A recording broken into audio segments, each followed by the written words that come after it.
Praise the lord, హల్లెలూయా. మన ప్రభువును రక్షకుడైన యేసుక్రీస్తు నామం పేట నా ప్రియమైన దేవుని బిడ్డలందరికీ శుభములు, శుభోదయం. దేవుని బిడ్డలారా ఎలా ఉన్నారు? దేవుడు ఇంతవరకు మనల్ని ఆశీర్వాదకరంగా దీవెనకరంగా మార్చాడు. మొదటి వారం గతించింది, రెండో వారంలో మనం ప్రవేశించడానికి ప్రభువు సహాయం చేశాడు. సో ఈ యొక్క సమయంలో కూడా దేవుని యొక్క ఆత్మ నాకు ఇచ్చినటువంటి ఆ ప్రేరణను బట్టి నేను మీతో చెప్తున్నాను. ప్రవక్త యెషయా గ్రంథంలోనే ఓ వాక్య భాగాన్ని మనం ధ్యానించుకున్నాం. 45వ అధ్యాయము 2వ వచనంలో ప్రభు చెప్తున్న మాట ఏంటంటే, నేను నీకు ముందుగా పోవచ్చు, మెట్టగా ఉన్న స్థలములను సరాలము చేసేదను, అంధకార ఇనుప గడియలను ఇత్తడి గడియలను విడగొట్టేదని అని చెప్పి దేవుడు వాగ్దానం చేశాడు. ప్రియులారా, దేవుడు ఈ సంవత్సరం అంతా కూడా మనకు ముందుగానే వెళుతూ ఉంటాడు. ఆయన యొక్క అడుగు జాడల్ని మనం గుర్తుపడుతూ ఆయన వెళ్ళినట్లుగా ఆయన మార్గాల్లో మనం వెళ్తూ ఉన్నాం అనుకోండి, నిశ్చయముగా మన జీవితాల్లో ఆయన మెట్టగా ఉన్న స్థలములన్నిటినీ సరాలం చేస్తూ వెళ్తాడు. చాలామంది ప్రభువుని అనుసరిస్తూ ఉన్నట్లుగానే కనబడతారు, కానీ సొంత మార్గాల వైపు, సొంత ఆలోచనల వైపు ఎప్పుడో డైవర్ట్ అయిపోయి ఉంటారు. ఇలా అనుకుంటుంటారు, మేము వెళ్తూనే ఉన్నాం ప్రభు మార్గాల్లో, ప్రభుతోనే ఉన్నాము అన్నట్లుగా. కానీ ఏ క్షణం ఎప్పుడు వాళ్ళ డైవర్షన్ తీసుకున్నారో, ఎలాగ డైవర్షన్ అయిపోయిందో వాళ్ళకు కూడా అర్థం కానంతగా ఇది కూడా దేవుని మార్గమే అన్నట్లుగా సాతాండు రెంటుక వాసి మందంలో ఆ వ్యత్యాసాన్ని చూపించుకుంటా అలా భ్రమపరుస్తూ తీసుకెళ్ళిపోతాడు. తద్వారా అనేక జీవితాలు చివరికి అంధకారంగా మారిపోతాయి. సామెతల గ్రంథకర్త అంటాడు, ఒక ఎదుట ఉన్న మార్గం తిన్నగానే కనబడుతుందట. తిన్నగానే కరెక్ట్గా ఉంది, ఎక్కడ వంకర టింకర్ లేవు, తిన్నగానే ఉంటుంది అని. కానీ అది తుదోకి ఎక్కడికి తీసుకెళ్ళంటే మరణానికి లేక నాశనానికి తీసుకుని వెళ్తుందని. దేవుని బిడ్డలారా, మన ప్రభువు ముందుగా వెళ్తున్నాడు. నేను నీకు ముందుగా పోవచ్చు, మెట్టగా ఉన్న స్థలాన్ని సరాలం చేస్తా వెళ్తాను అని వాగ్దానం చేశాడు. సో ఆయన వెళ్తున్నటువంటి మార్గంలో మనము గుర్తుపడతా వెళ్ళాలి. మనం ఆయన అడుగు జాడల్ని మనం అనుసరించినట్లుగా ఆయన అడుగులు మనకు మాదిరి ఉంచిపోయాను అని రాయబడింది. దావీదు పేతురు పత్రికలో ఆయన రాస్తున్నాడు, తన అడుగు జాడలు ఎందు మనం నడుచుకున్న వలనని ఆయన తన అడుగులు మనకు మాదిరి ఉంచిపోయాను అని.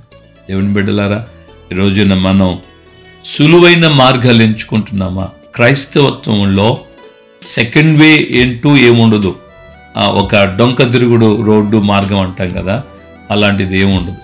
అందరికీ ఒకే విధమైనటువంటి మార్గం ఉంటుంది. ఈ మార్గాలలో పోరాటాలు ఉంటాయి, ఈ మార్గాలలో ఆటంకాలు ఉంటాయి, ఈ మార్గాలలో నిందలు వస్తాయి, కష్టాలు వస్తాయి.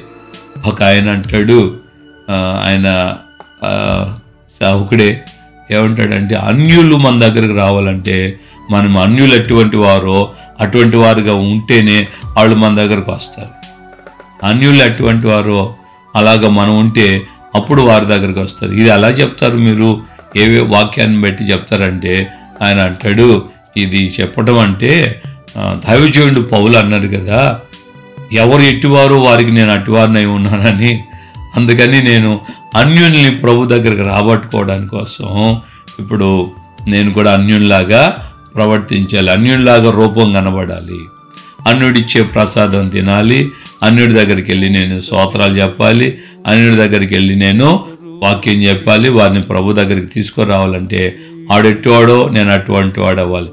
వాడు మందేసేవాడు అనుకో, అప్పుడు నువ్వు కూడా మందేయాల్సిందేగా, ఎందుకంటే వాడు ఎట్టువాడు, నువ్వు అటువంటి వాడు కావాలి కదా.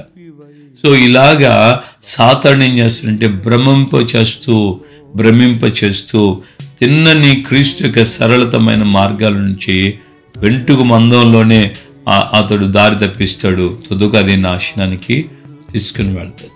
సో యేసు ప్రభు వెళ్తున్నటువంటి మార్గం, యేసు ప్రభు సేవ చేసిన దినాలు, ఆయనతో పాటు ఆయన శిష్య బృందం సేవ చేసిన దినాలను గురించి అపోస్తుల కార్యం స్పష్టమైన ఆధారం కలుగు చేస్తుంది.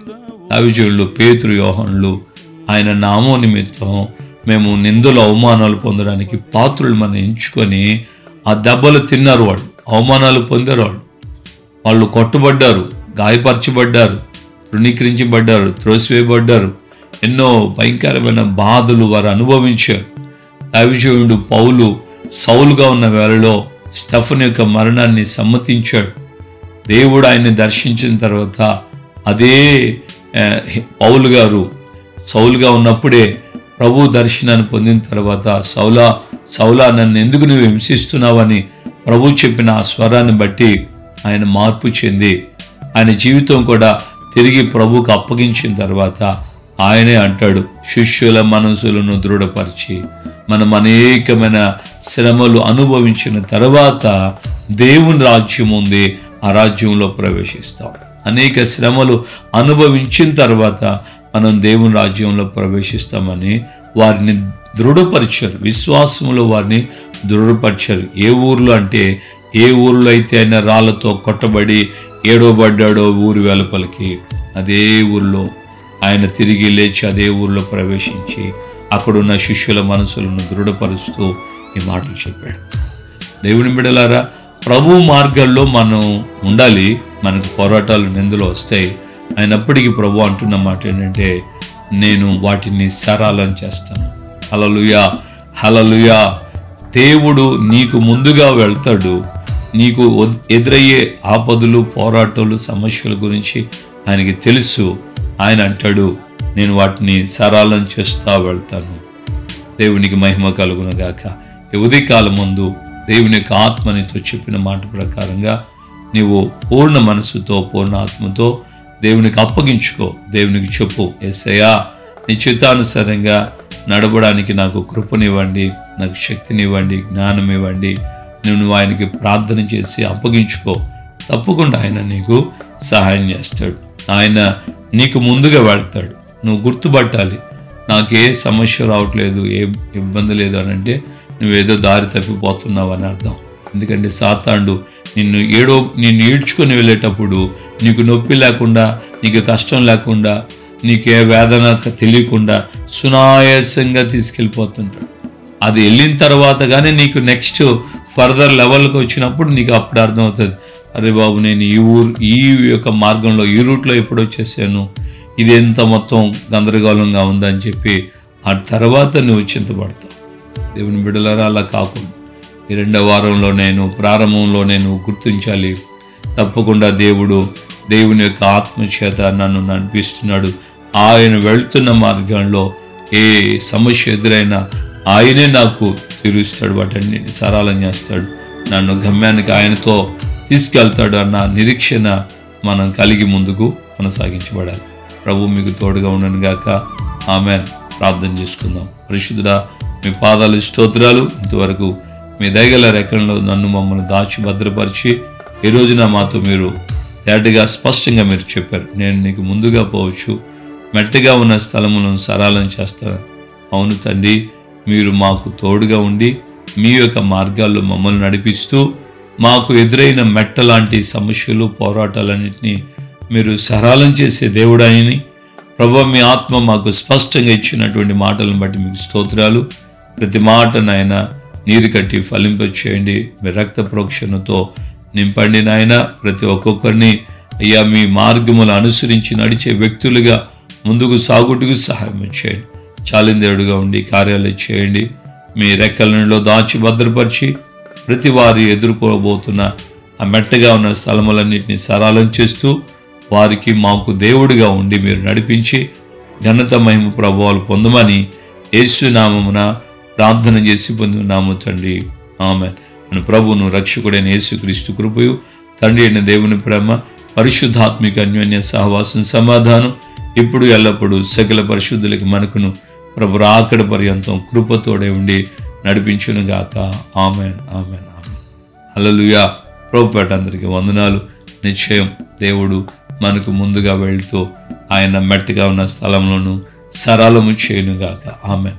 పిల్లలు గమనించాలి, తోటి సేవకులందరికీ ప్రభుపేట నిండు వందనాలు. రేపటి దినం మొదటి ఆదివారం తర్వాత వచ్చి మంగళవారం కాబట్టి రేపు మొదటిగా ఈ జనవరి మాసపు సేవకుల కూడిక ప్రారంభించబడుతుంది. కనుక మిమ్మల్ని అందరినీ మేము ప్రేమతో, నిండు మనస్సుతో సహవాసం కోసం రావాలని ప్రేమతో ఆహ్వానిస్తున్నాం. బలవంతం కాదు, దేవుని చిత్తమైతే, దేవుని యొక్క ప్రణాళిక ఉంటే, దేవుని దగ్గర ప్రార్థన చేసి ఆయన చిత్తమైతే రండి. తప్పకుండా మనం అందరం సేవకులుగా కలిసి ప్రార్థన చేద్దాం.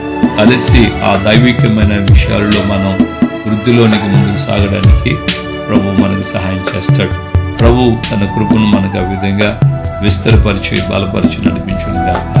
ఆమేన్. హల్లెలూయా.